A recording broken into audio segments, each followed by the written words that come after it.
Bismillahirrahmanirrahim. Assalamualaikum warahmatullahi wabarakatuh. Waalaikumsalam warahmatullahi wabarakatuh. Alhamdulillahi rabbil alamin wal 'aqibatu lil muttaqin wala 'udwana illa 'alal zalimin. Allahumma aslih ummata Muhammadin sallallahu alaihi wasallam wa farrij 'an ummati Muhammadin sallallahu alaihi wasallam warham ummata Muhammadin sallallahu alaihi wasallam wanshur wahfaz wa ayyid nahdatal watani fil alamin bihaqqi Muhammadin sallallahu alaihi wasallam. Rabbi shrah li sadri wa yassir li amri wahlul 'uqdatam min lisani yafqahu qawli. Amma ba'd.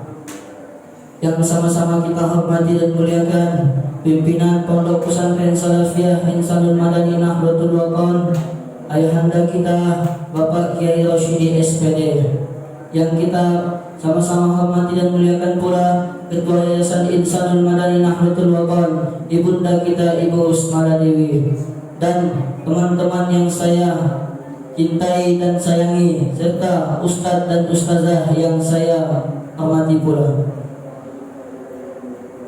Yang pertama, marilah kita panjatkan puji syukur kita kehadirat Allah Subhanahu wa taala. Dengan bersyukur kita kepada Allah Subhanahu wa taala, maka Allah Subhanahu wa taala akan menambahkan nikmat-Nya.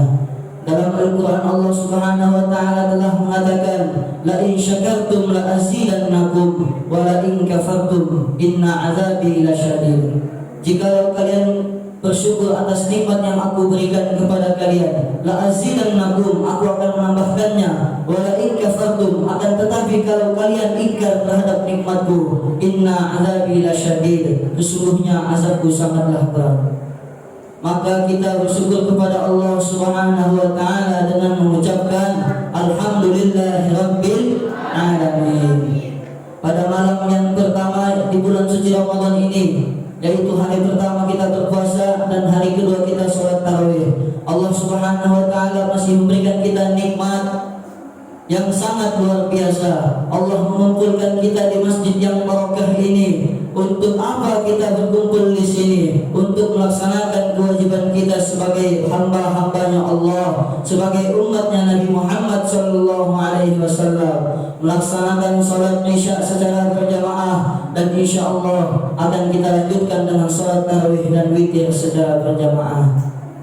Salawat dan salam kehadiran junjungan alam baginda Nabi besar Muhammad sallallahu alaihi wasallam, dengan wasilah beliau, dengan perantara beliau, Allah Subhanahu wa taala sampaikan dinul Islam ini kepada kita, sehingga sampailah kepada keluarga kita, kepada kakek-kakek kita, moyang-moyang kita, dan sampai kepada kita. Mudah-mudahan kita tetap diberikan iman oleh Allah Subhanahu wa taala sampai kita meninggalkan dunia yang fana ini dengan berbekal iman dan selawat kepada baginda Rasul untuk mendapatkan syafaatnya. Mudah-mudahan kita dimasukkan ke dalam surganya Allah Subhanahu wa taala. Amin ya rabbal alamin. Dalam hadis baginda Rasul sallallahu alaihi wasallam bersabda, "Idza jaa Ramadana", apabila telah masuk bulan Ramadan, "futihat abwabul jannah", pintu-pintu surga dibuka, "wa ghulliqat abwabun nar", dan pintu-pintu neraka ditutup, "wa suffidatis syayatin", dan setan-setan dibelenggu. Apa makna daripada hadis ini? Futihat abwabul jannah, pintu-pintu di surga dibuka. Apakah dengan pintu surga dibuka maka kita akan bisa langsung masuk ke surga? Tidak semudah itu, guys. Jadi Rasulullah SAW mengistilahkan bahwa pintu surga itu dibuka, bahwa Allah Subhanahu wa taala dalam hadis qudsi bersabda, setiap amal-amal anak Adam dilipat gandakan sampai 70 kali lipat, illa shauma, kecuali berpuasa, fa innahu li, karena sesungguhnya puasa itu adalah untukku, wa ana ajzi bihi, dan Allah Subhanahu wa taala sendiri yang akan langsung membalasnya. Jadi amalan puasa di bulan Ramadan ini bukanlah amalan sembarangan, karena Allah Subhanahu wa taala sendiri yang langsung membalasnya.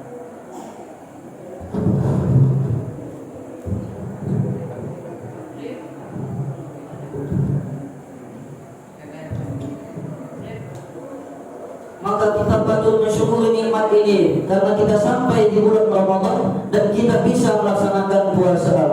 Ulikat abwabun nar, dan apa makna neraka itu ditutup? Bukan berarti neraka ditutup. Kita tidak bisa masuk neraka kalau seandainya kita mati dalam keadaan tidak membawa iman. Khusus di bulan Ramadan ini amat kita dilipat gandakan dan semua dosa-dosa kita diampuni oleh Allah Subhanahu wa taala.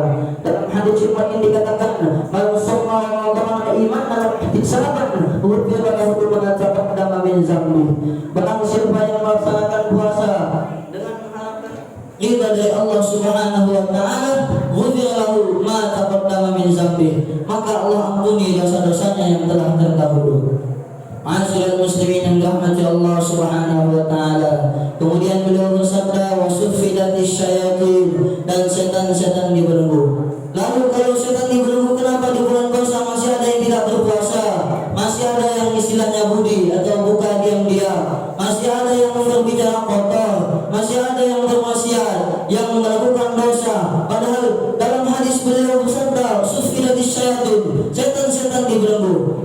Ada dua maknanya setan dibelenggu. Dalam Al-Minhaj Syarh Sahih Muslim Ibnu Hajjaj, apa kata Imam Nawawi? Makna setan dibelenggu itu adalah karena melihat imannya orang yang beriman, takwanya orang yang bertakwa, karena takutnya kepada Allah. Apa kata setan? Seakan-akan aku terbelenggu.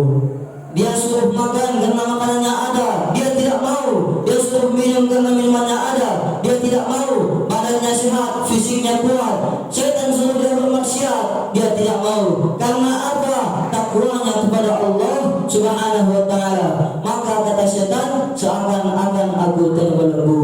Jadi kalau yang tidak punya iman, yang tidak punya takwa kepada Allah, tetap ada setan di dalam dirinya. Yang kedua makna setan dibelenggu ini, kata Syekh Mutawalli Asy-Sya'rawi, beliau mengatakan setan tetap berkeliaran, setan tetap dibelenggu.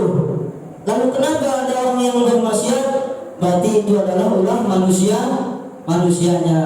Karena memang manusianya yang jadi setan, jadi setannya tidak capek lagi. Jadi kata setan, bagaimana aku mau menggodanya? Dia lebih setan daripada aku.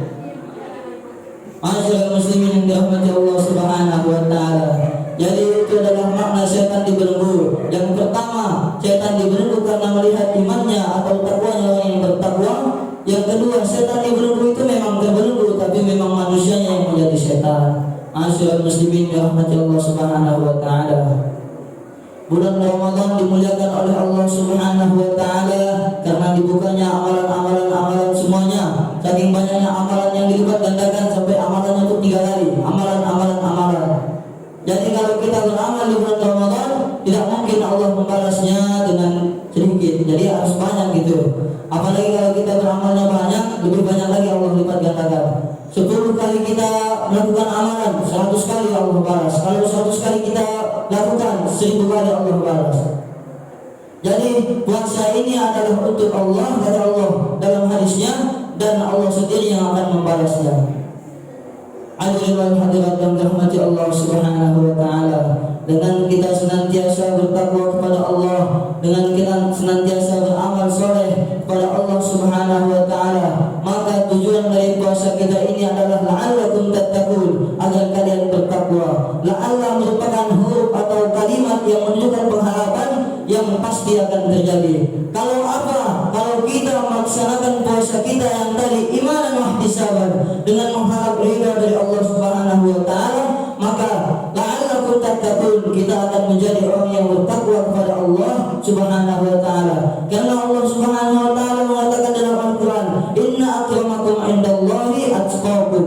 Yang paling mulia di sisi Allah Subhanahu wa taala adalah yang paling bertakwa.